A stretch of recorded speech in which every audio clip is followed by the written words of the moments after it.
स्वतःच्या शारीरिक अपंगत्वाचा बाऊ न करता अंध पतीसोबत सुखाने संसार करणाऱ्या पंढरपूरमधल्या सुनीता लावंड एकमेकांना आधार देत सुखाने संसार करणाऱ्या या दाम्पत्याला भेटूया।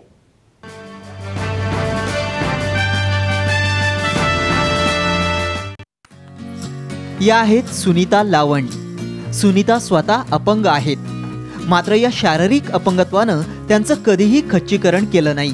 मोठ्या जिद्दीनं त्यांनी आपलं शिक्षण पूर्ण केलं। त्यांनी बीकॉम पर्यंतचं शिक्षण पूर्ण केलंय। सुनीता यांनी कधीही अपंगत्वाला दोष दिला नाही। आहे त्या परिस्थितीत त्यांनी आपलं आयुष्य जगायचं ठरवलं। शिक्षण पूर्ण झाल्यावर त्यांचं लग्न अभिमन्यू यांच्याशी झालं। अभिमन्यू यांना जन्मापासूनच अंधत्व आहे, मात्र पतीच्या अंधत्वाचा न्यून न बाळगता सुनीता स्वतः त्यांची दृष्टी झाल्या आहेत। आज सुनीता आणि अभिमन्यू यांचा संसार सुखानं सुरू आहे। पण एखाद्याशी मॅनेज करून घेतलं तर, अशा मुलाशी लग्न करून घेतलं तर त्याला जवळून दृश्य दाखवता येईल, हीच अडचणी येत नाही। मी त्यातून बरंचसं असं म्हणजे मी सायकलीवरून बाजार जाऊन आणते माझ्या मिस्टरांना घेऊन। त्यांना पण असं घरातले सगळे सांगितलं की वरचं काय असेल तर रॅकवरले काढून देतात ते। पंढरपुरातल्याच एका प्रेसमध्ये अभिमन्यू काम करतात। त्यांनाही आपल्याला साथ देणाऱ्या पत्नीचा अभिमान आहे। सुनीता अभिमन्यू यांना एक मुलगा आणि मुलगी आहे।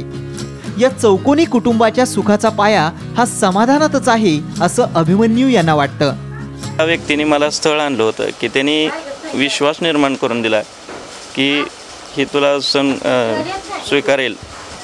मी एकच बोललो की मी अंध आहे, माझ्याकडे काही नाही, मी जगू कसं शकणार तुला।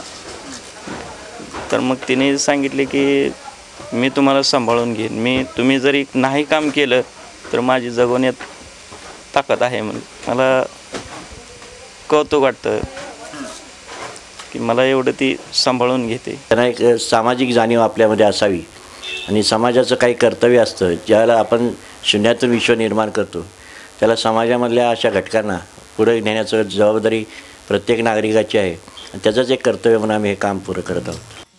चित्ती समाधान असेल तर कोणतीही समस्या ही समस्या राहत नाही। सुनीता अभिमन्यूच्या संसारानं हीच गोष्ट सिद्ध केली आहे। सचिन कसबे, साम टीव्ही, पंढरपूर।